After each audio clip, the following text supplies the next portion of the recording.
The shadow of shame, the psychology of guilt, regret, and redemption. A Pizzaverse Studios production. The weight we carry. They say time heals all wounds. But what if the wound's invisible? What if the scar ain't on your skin, but in your soul?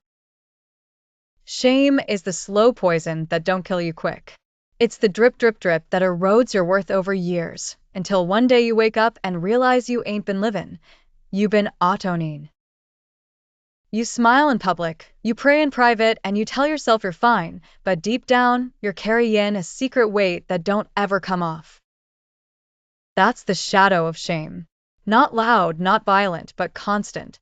And every one of us, every saint, every sinner, every soul that's ever made a mistake, has walked beneath that shadow. This ain't a story about sin. It's a story about what comes after. The difference between guilt, shame, and regret, let's start simple, because most people confuse Guilt is a moral response.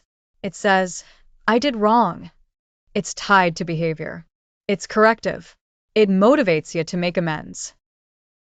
Shame is deeper. It says, I am wrong. It's not about what you did, it's about who you think you are. And regret? Regret is the time traveler. It's guilt with nostalgia. It's the pain of knowing you can't go back and fix it. But here's the real kicker. Of all three, only shame kills slowly. Because guilt wants justice. Regret wants forgiveness. But shame? Shame wants silence. It wants you quiet, small, ashamed to breathe in public. And the more you obey it, the stronger it gets. Where shame is born, shame ain't born in adulthood, it's inherited.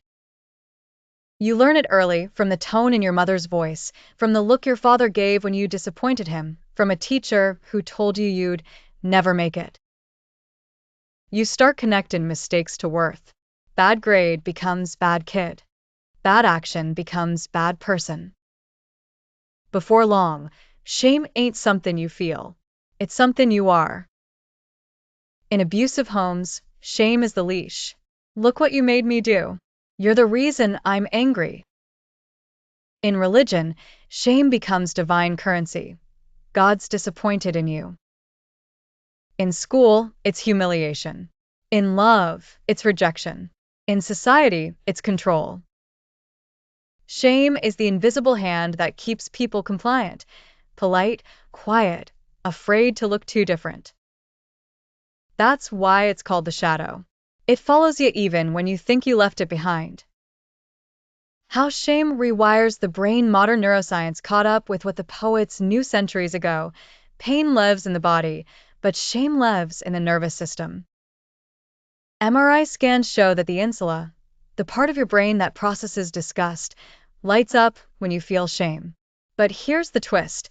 It's not disgust toward others. It's disgust toward yourself. The amygdala, the fear center, goes into overdrive. Your brain says, hide. Your heart says, run. Your body floods with cortisol, the stress hormone. That's why shame feels physical. It's not just in your head, it's in your gut, your chest, your breath. The body remembers every insult, every humiliation.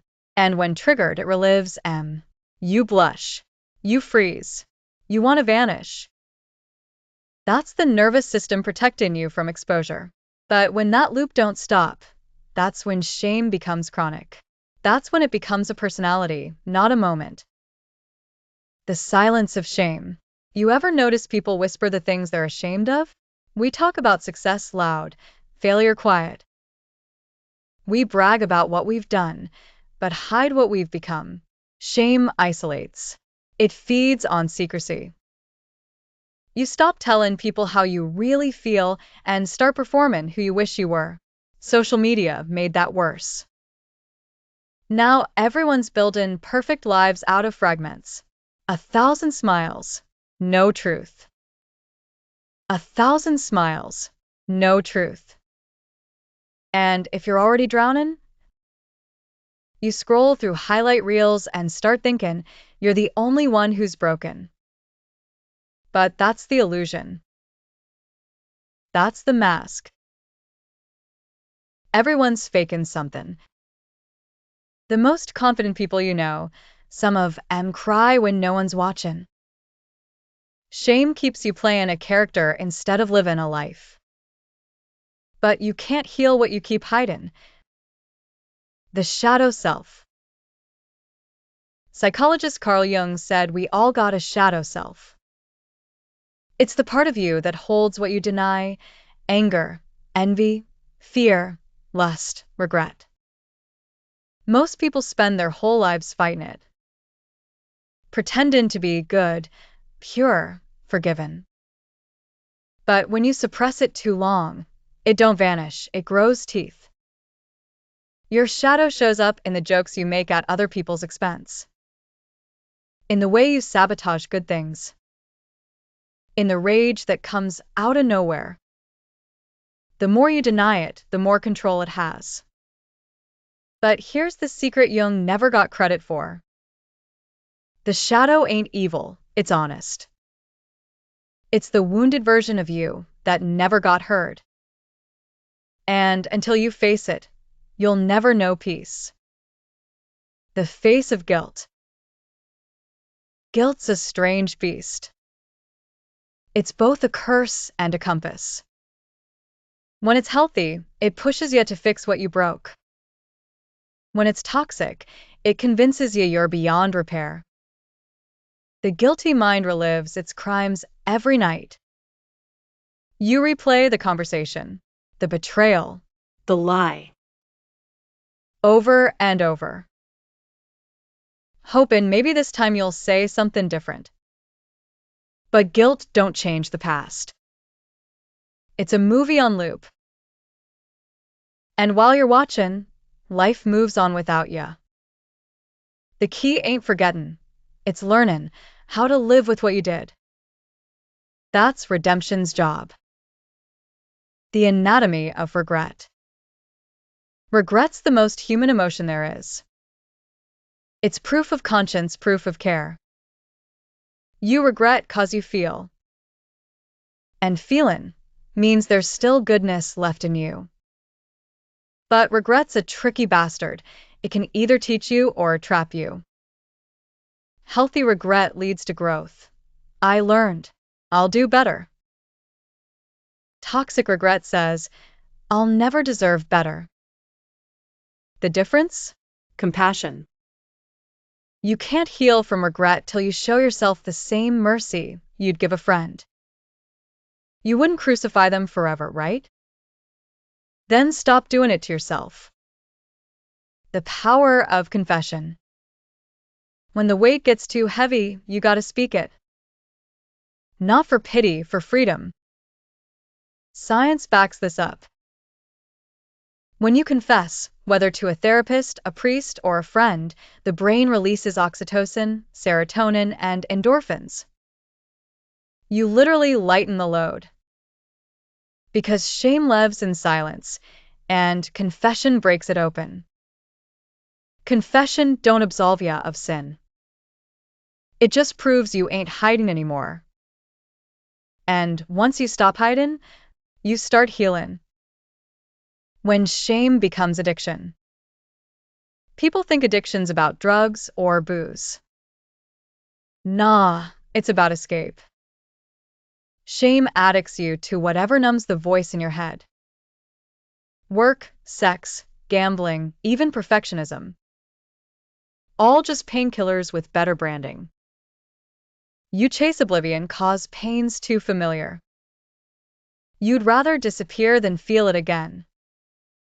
But oblivion don't fix nothing. It just delays the truth. And every time you sober up, the shadow's still there, waiting. The fire of redemption. Redemption ain't about erasing the past. It's about owning it. It starts with accountability, the courage to say, yeah, I did that, and I'm gonna make it right. Then comes self-forgiveness. The hardest, holiest act a person can do. Forgiveness don't mean you're excused. It means you're released. Released from the prison of I'm not enough. Released from the ghost of who you used to be.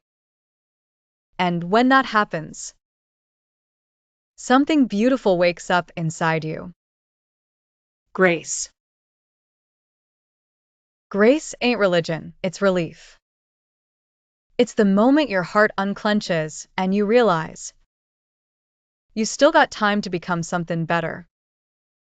The light after the dark. Every story that ends in redemption starts with a confession. Every saint was a sinner first. The difference between who you were and who you are is courage. Redemption ain't about erasing the past. It's about owning it. It starts with accountability, the courage to say, yeah, I did that, and I'm going to make it right. Then comes self-forgiveness. The hardest, holiest act a person can do. Forgiveness don't mean you're excused. It means you're released. Released from the prison of I'm not enough. Released from the ghost of who you used to be. And when that happens, something beautiful wakes up inside you. Grace. Grace ain't religion, it's relief. It's the moment your heart unclenches and you realize you still got time to become something better. The light after the dark. Every story that ends in redemption starts with a confession. Every saint was a sinner first. The difference between who you were and who you are is courage. Courage to face the shadow. Courage to stop lying to yourself. Courage to walk back into the light and not flinch. That's redemption. Not erasing the sin, but transforming it into wisdom. You ain't broken. You're reborn. Everyone's carrying something they don't talk about. A mistake. A moment. A ghost. But you don't gotta live under its shadow forever. Speak it. Face it. Forgive it. Redemption ain't about perfection. It's about progression. And if you're breathing, you still got a chance. So light a candle. Say the name of what haunts you. Then let it burn out. And walk away free.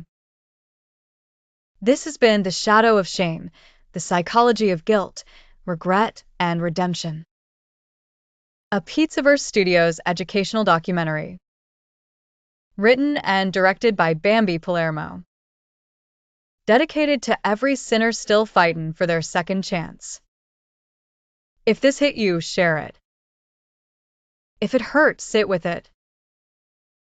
And if it helped, don't forget to help somebody else. Because in the end, we're all walking out of the same dark room, searching for the same light.